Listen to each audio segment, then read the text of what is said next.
Hello and welcome. I am your host of What Are You Reading? What Are You Writing? Author Karen E. Osborne. I have five novels out. The latest is Justice for Emerson. I am so glad that you're here. This is a space for readers and writers to come together and talk about books. I want you all to meet Cliff Garstang. Did I pronounce that correctly, Cliff? You did. Good. Glad to hear that. I meant to ask you that earlier. He is the winner of the prestigious, he's going to tell you who else won this, the prestigious Library of Virginia Literary Award for Fiction.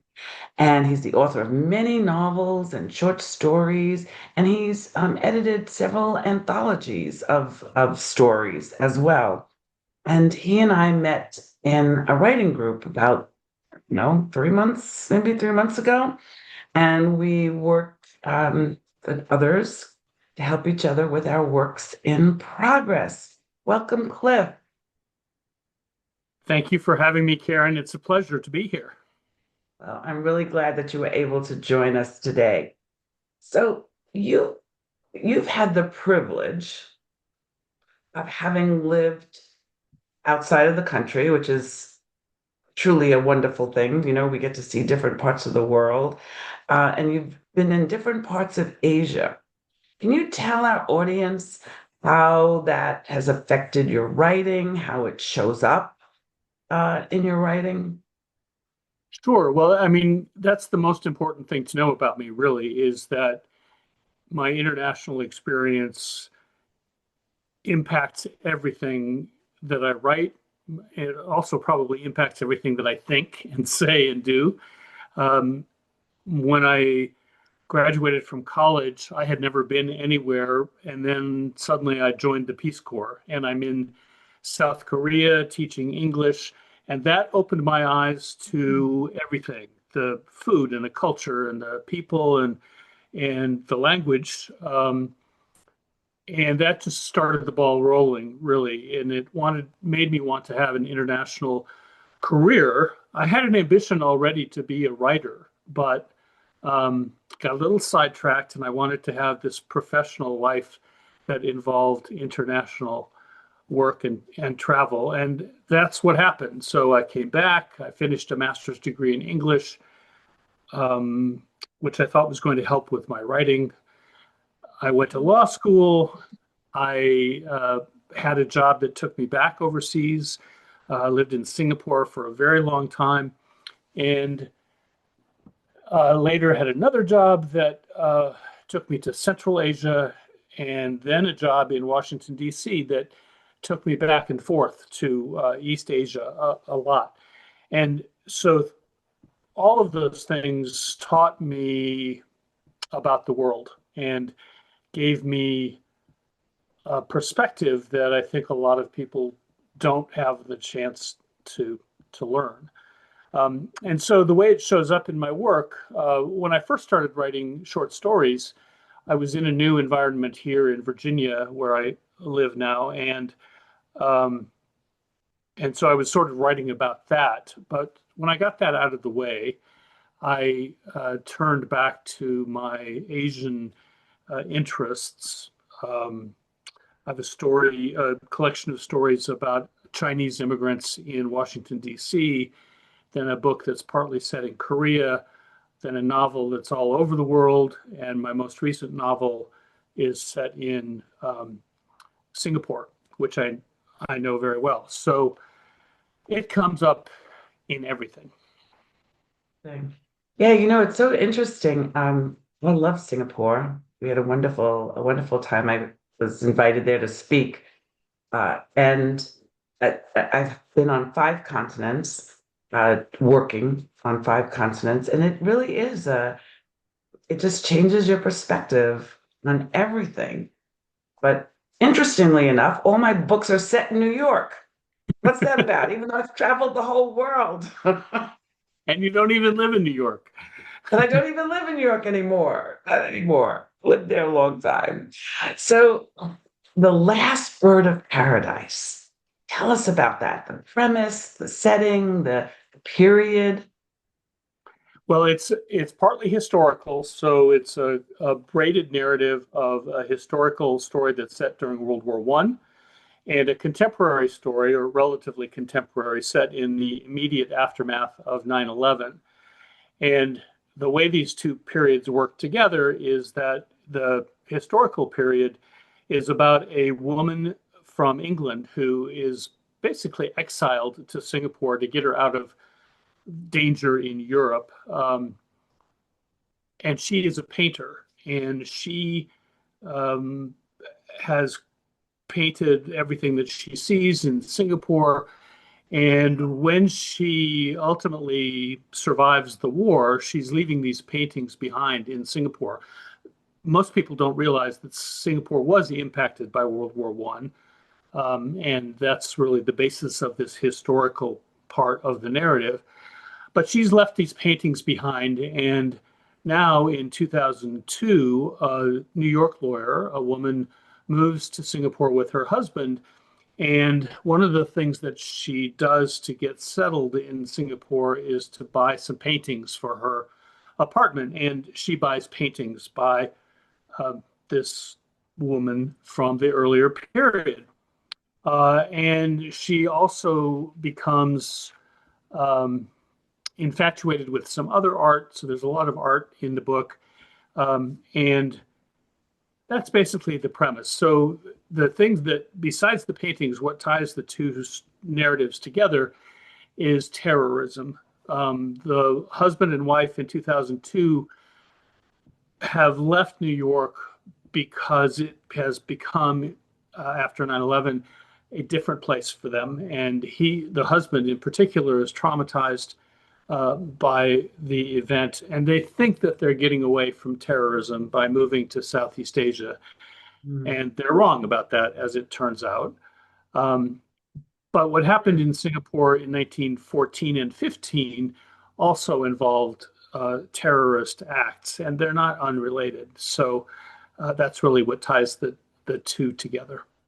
That's so interesting, Cliff, because these are not common instances that, when people think of 9/11, this is not this wouldn't be a common storyline they would come up with. If people think of Singapore, this wouldn't be a common story. So you've really come up with something fresh and intriguing, and that's what we all strive for, don't we? We want we want to be fresh and intriguing. So I want to ask you about the title of the book, but because I'm going to save that question because you mentioned art, and I know from our writing group that art and music just permeate, just like you're saying your international travel changed your perspective. From what I can see, art and music has that same kind of infusion in your life. And I wonder if you could just tell us a little bit about that. Yeah, that's really interesting. I'm not really sure how that happened because I mean, my parents listened to music when I was a kid, and I listened to mostly folk music and some rock music when I was growing up. Um, but the music that comes through in my work lately has been classical music, and that's largely an influence of where I live because we have these a couple of amazing classical music festivals during the summer that are about to kick off. So I've been exposed over the last 15 years or so to amazing music, and I have discovered that music often is telling a story. And the same thing is true of art. Now, I've always loved going to art museums. When I was in college in Chicago, I went to the Art Institute of Chicago as often as I could. And I've always loved paintings, especially. And so when I was when I was thinking about what to write about for this most recent novel, I brought back to mind some paintings that I own that I bought in Singapore when I lived there. and I was curious about the where they came from and who the artist was.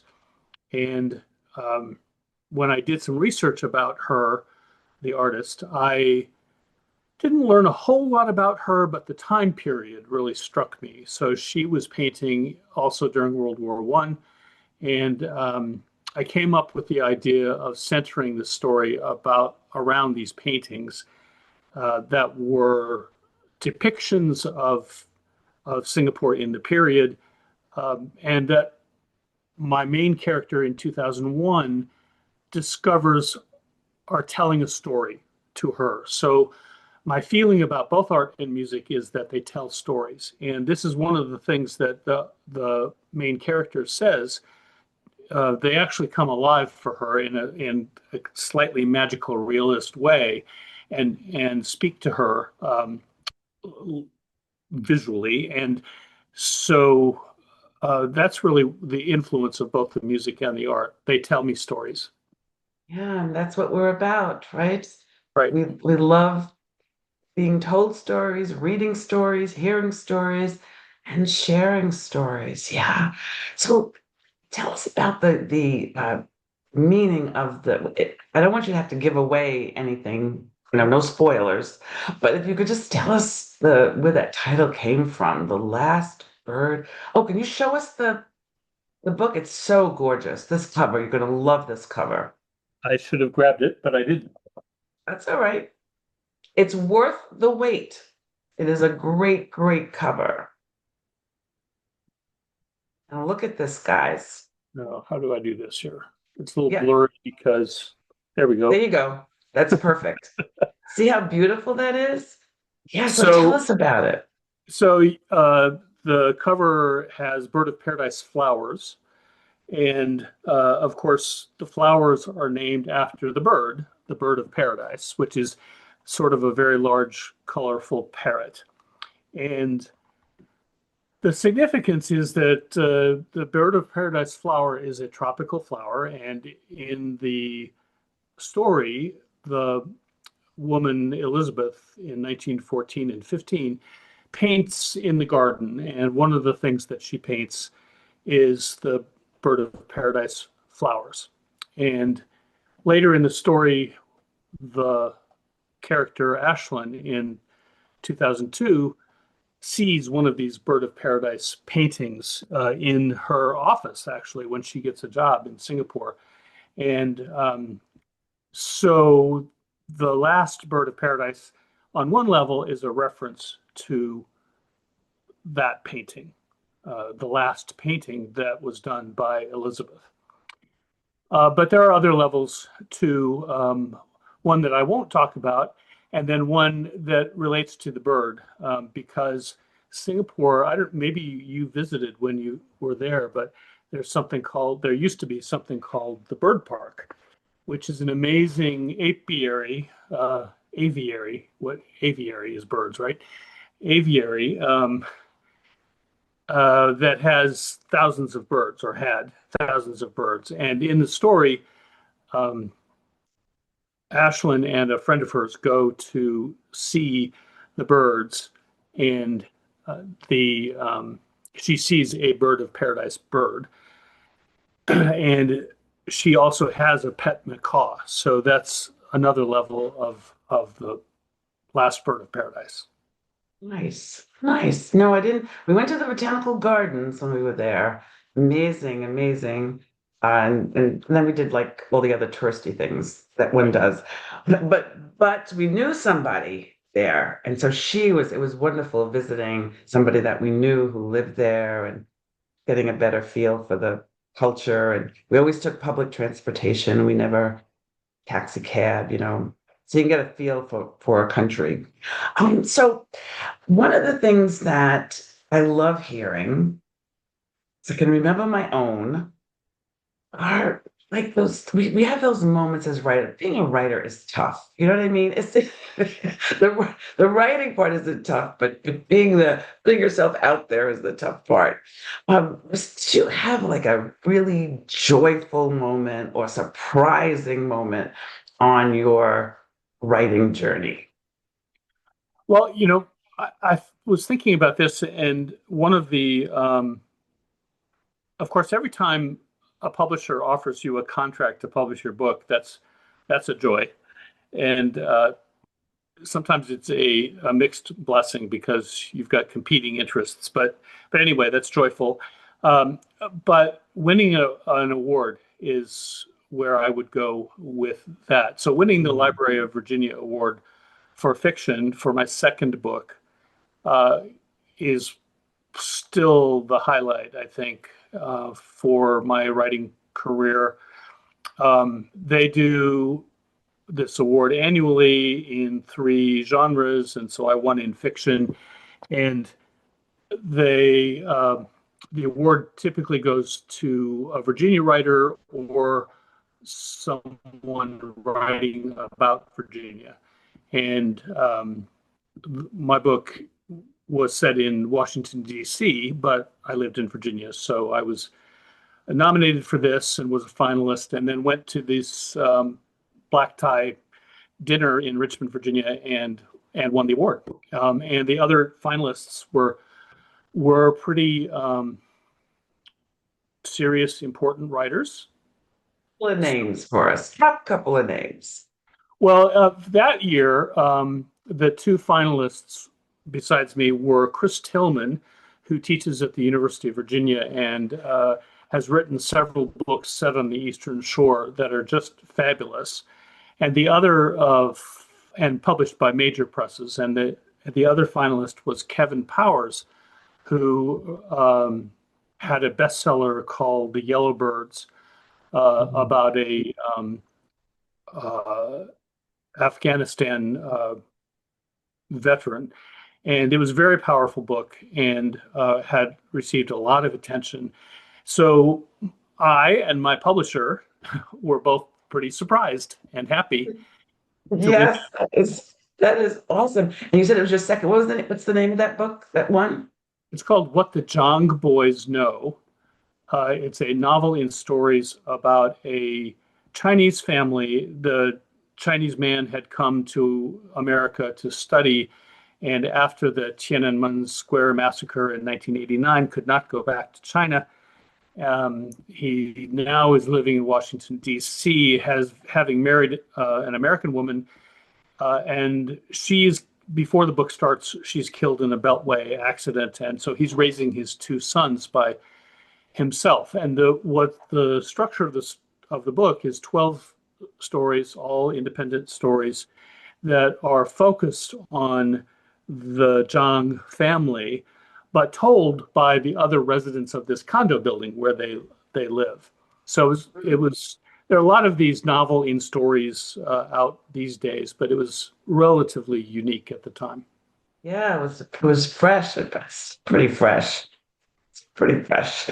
So, I'm just being mindful of our time. So I wonder if you could tell our audience about a book, or you're a literary writer. Um, who influenced you the most? Who had the biggest impact? Or was there a book that had a big impact on your writing?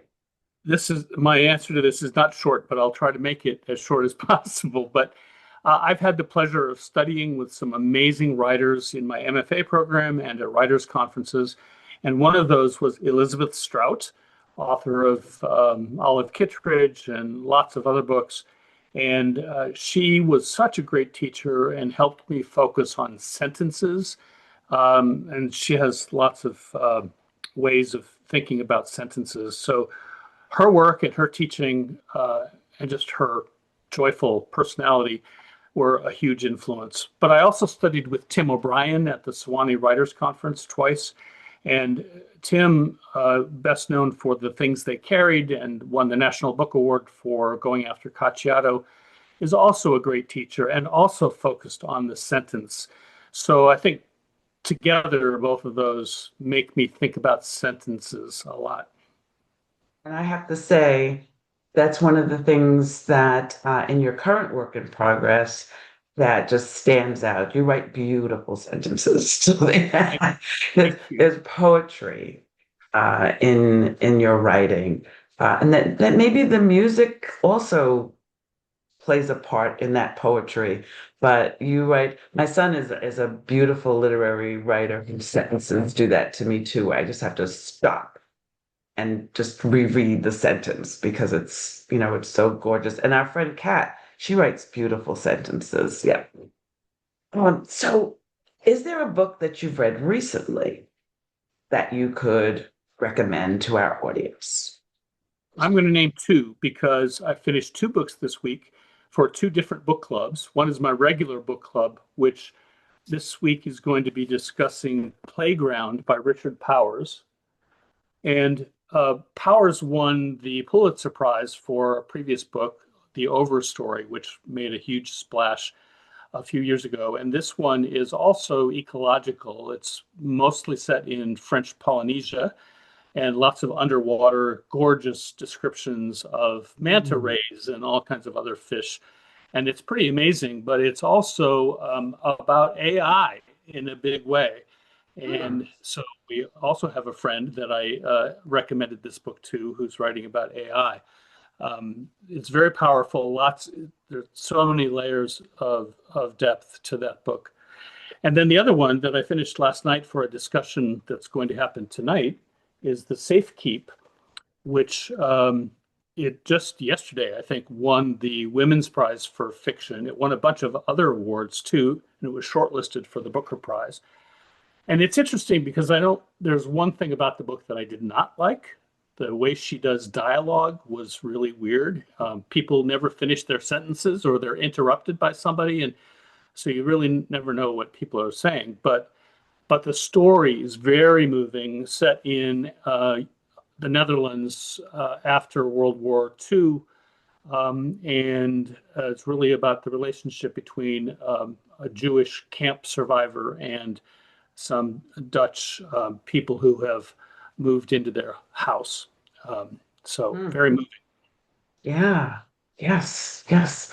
Yeah. I remember studying dialogue. I took a playwriting course so I could learn to do dialogue better. And I was always having people interrupt each other. And they said, that's really great in real life because that happens in real life, but it annoys readers. Don't do that. I was so annoyed, very annoyed. Exactly. So now you have our audience totally intrigued. They want to find you. So first of all, you can find all of his books, place you buy books. You can go to Amazon, you can go to Barnes and Noble, you can go to your local independent bookstore, which we love for you to do. You can go to your library. And if you don't see it on the shelf, just ask and they'll get it for you. But if they wanted to find out more about you, where can they do that? Well, my website is cliffordgarstang.com. So that's one place to find me. I'm also in most of the usual social media places. I have an author page on Facebook. I also have a dormant-ish Twitter account, and I'm doing more on Instagram and Blue Sky these days. So there's a lot on my website. I have a blog that I do pretty regularly. I also have a Substack that I'm doing semi-regularly. And so just Google me and you'll find me all over the place. And he interviews authors. So you can find out other books. You can find out all about Cliff and his books, but you can also find out about the books he's reading and authors that he interviews. So thank you, Cliff. This has been just so fun. I so appreciate you joining me. And I want to thank all of you for watching. I am grateful that you watch. I am grateful that you follow me. I know that you will follow Cliff on Instagram and Blue Sky and Facebook, and you'll go to his website and you'll be in touch with him and you'll tell him that you met him on What Are You Reading? What Are You Writing? Thanks, everybody, and I'll see you next week. Thank you.